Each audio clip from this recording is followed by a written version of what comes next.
The city glowed with luxury towers and endless traffic as people rushed past without noticing the small girl standing near the hospital. Gate her clothes, worn her shoes, too big her hands clutching a medical file almost heavier than her tiny body. Her name was Mia, only 6 years old, yet already burdened with responsibilities far beyond her age.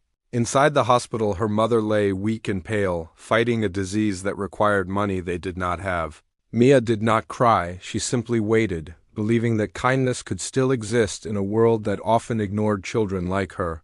That same afternoon, a black luxury car stopped near the hospital entrance, drawing attention immediately.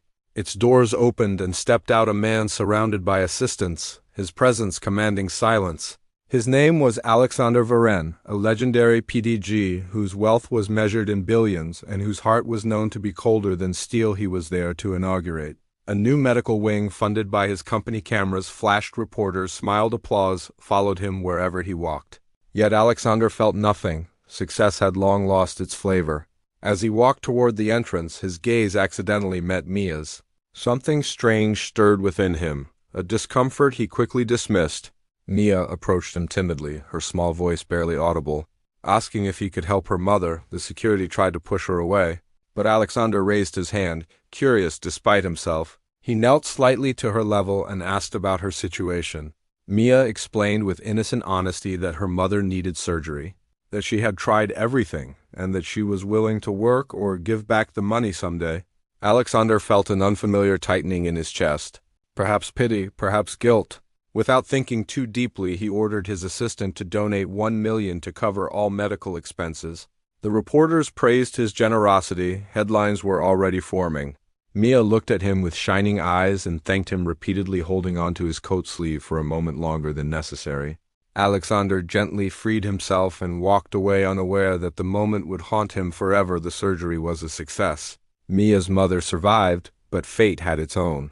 Cruel timing. Days later, complications arose, and despite the best care, she passed away quietly in her sleep, leaving Mia alone in the world, clutching only a small necklace her mother had always told her never to lose.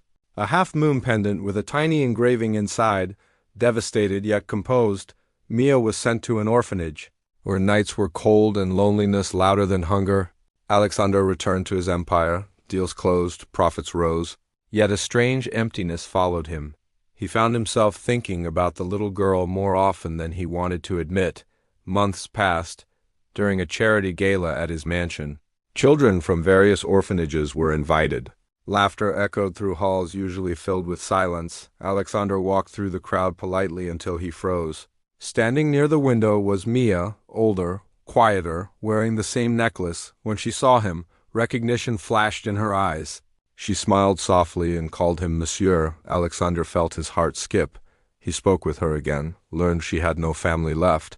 Something compelled him to sponsor her education, arranging private care.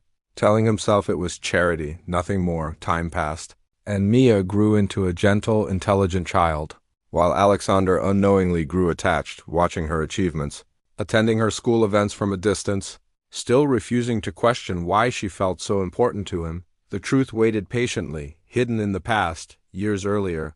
Before Alexander became the powerful PDG, there had been a woman named Elise, a woman he loved but abandoned when ambition consumed him. She had disappeared from his life the moment he chose success over responsibility. He never knew she was pregnant. Elise raised her daughter alone, carrying the pain quietly until her final days. One evening, as Alexander sorted through old documents, he found a familiar symbol on a charity report. The same half-moon pendant symbol used in a foundation he once created with Elise. Memories crashed into him, his breath grew shallow, panic set in. He ordered an investigation. DNA tests were done quietly. The results arrived in a sealed envelope, and when Alexander read them, his world shattered. Mia was his daughter. The million he had given was not charity, it was a cruel irony of fate. Guilt crushed him with unbearable weight. All the nights she spent alone, all the years. He lived in luxury while his child suffered. He went to the orphanage immediately, rain pouring as if mirroring his despair. When Mia saw him, she smiled as always, but Alexander fell to his knees in front of her, tears streaming freely, confessing the truth.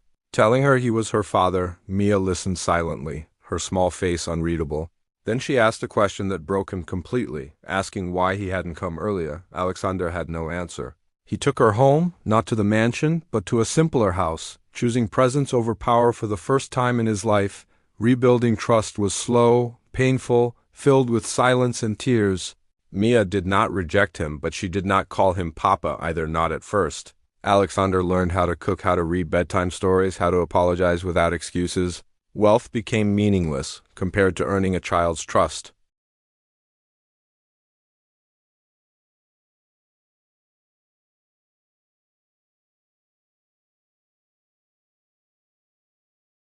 Together they formed a full moon, symbolizing a family once broken and finally whole. Mia hugged him tightly and whispered Papa for the first time. Alexander cried like a man reborn, understanding that true riches are not earned. They are given, and sometimes fate offers redemption in the most painful way possible. This is a story of regret, destiny, and love rediscovered too late but never completely lost.